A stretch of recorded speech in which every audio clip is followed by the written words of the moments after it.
Writing basically consists of ordinary writing and calligraphic writing.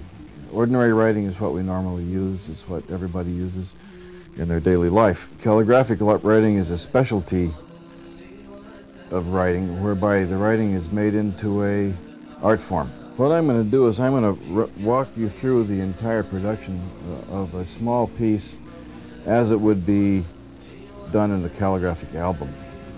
This is the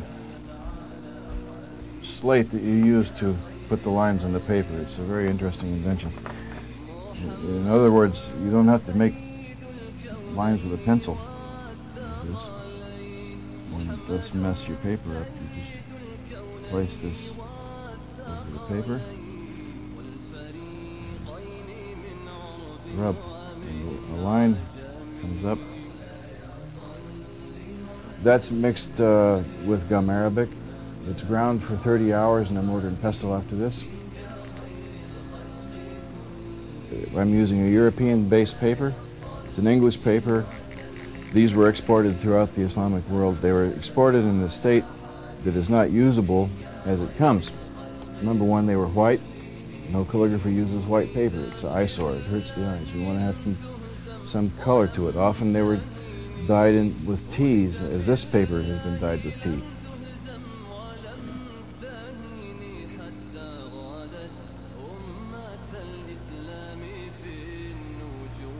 Now the next part of the design is to put in the vowels, which are written, the vowels and the reading marks and a few of the other items are put in separately. Okay, now that's the large piece of writing.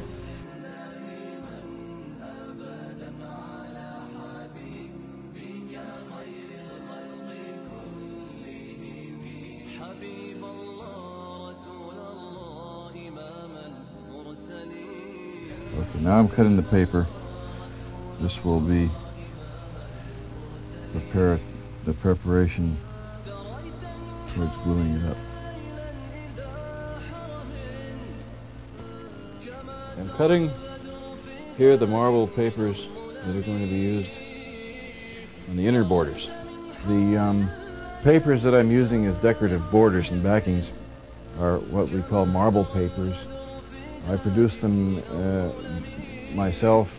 The outer marbles will be different in contrasting, but they both harmonize with the inner border, so that makes them, although they're not exactly the same size, and a rather good pair.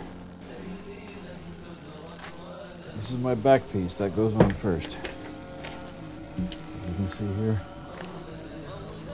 The piece here is wet. It's been soaked for about 10 minutes so that it's very relaxed. It rolls out good. Dry off the excess. You have to work fast with this, or else things can get into trouble. They get too soaked, then they can delaminate. This is the glue that's made of starch.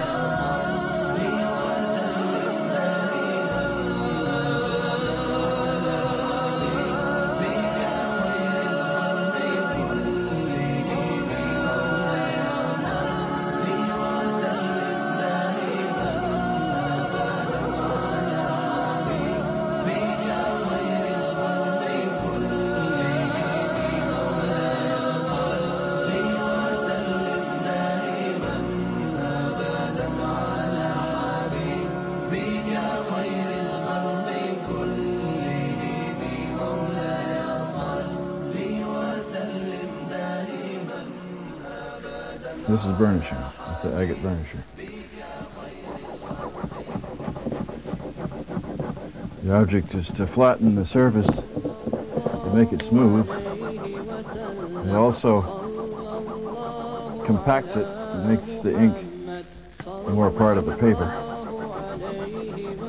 It's put on over the seams so that the seams don't show. These are little golden designs that sort of are a little bit like punctuation.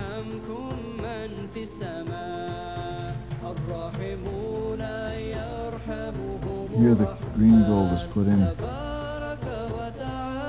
from out contrast.